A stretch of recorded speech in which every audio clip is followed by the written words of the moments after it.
Women and children in Europe feel endangered and on the streets of their cities. You are responsible for every rape, every violent attack, every tragedy caused by illegal migrants because you are inviting them to come to Europe.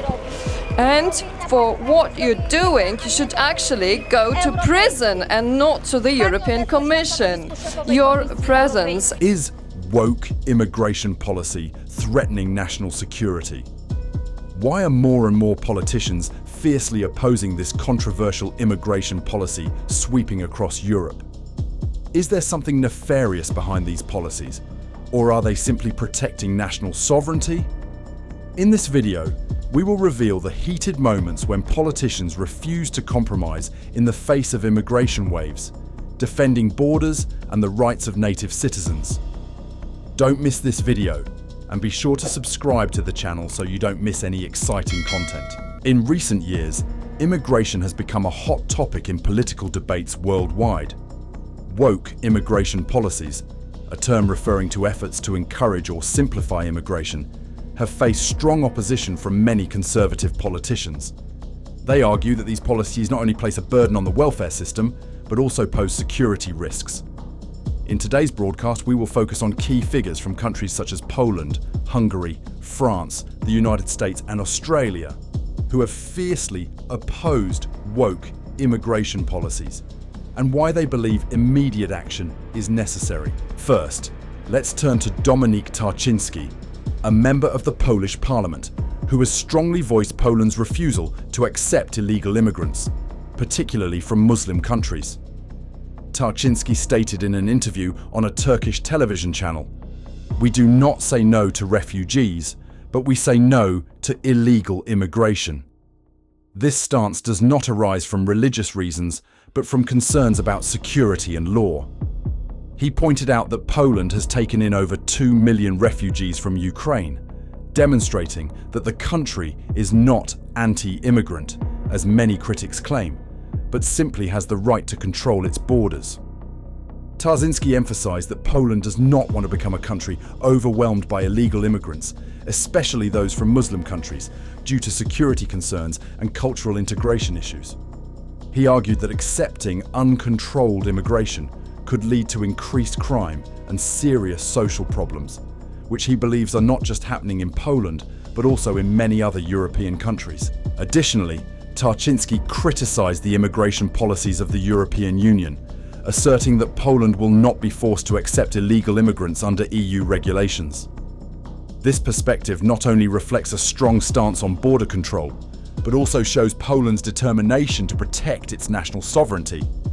By clearly distinguishing between refugees and illegal immigration, Tarczyński has articulated Poland's view. Only those who comply with the law should be allowed to enter. This approach has helped Poland maintain its national sovereignty and ensure the safety of its citizens. Next, we cannot overlook the impactful speech by Beata Hernik, a member of the European Parliament from Poland. In this speech, she strongly criticized the open-door immigration policies of the European Union, expressing concerns about the safety of many women and children in communities where illegal immigrants are present. She asserted that these women and children live in fear, no longer feeling safe on the streets of their own countries. Hernik emphasized that the EU's immigration policies are creating an unsafe environment for women, with them frequently becoming victims of crimes such as harassment and assault. The uncontrolled influx of immigrants has led to a rise in attacks on women, making many of them afraid to go out alone, causing deep psychological harm. She also criticized EU leaders, particularly Ursula von der Leyen, for failing to fulfill their responsibility to protect native citizens, especially women and children. She argued that while these leaders promote lenient policies, they have ignored the struggles of Polish citizens, many of whom are struggling to ensure the safety and welfare of their families. Hernik heavily criticized von der Leyen, accusing her of being unfit for her position as President of the European Commission. Instead of sitting here, you should be in prison for the wrong decisions you've made. This harsh critique reflects her anger at policies she believes have destroyed the lives of millions of Europeans.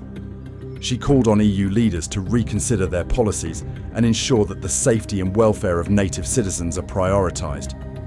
By fiercely criticising von der Leyen and highlighting the poverty faced by native citizens, Hernik has sounded a wake-up call for EU leaders about their responsibility to safeguard the social and economic stability of member states. Hungarian Prime Minister Viktor Orban has long become a symbol of the movement against illegal immigration in Europe.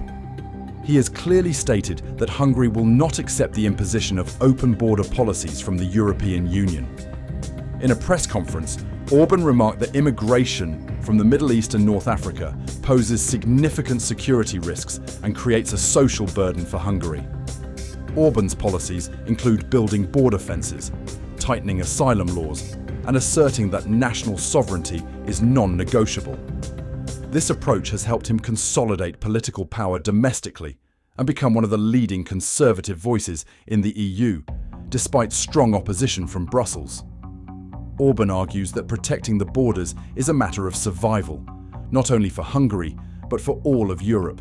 In Australia, Pauline Hanson, the leader of the One Nation Party, shocked many by entering the Senate chamber wearing a burqa, the traditional garment of Muslim women.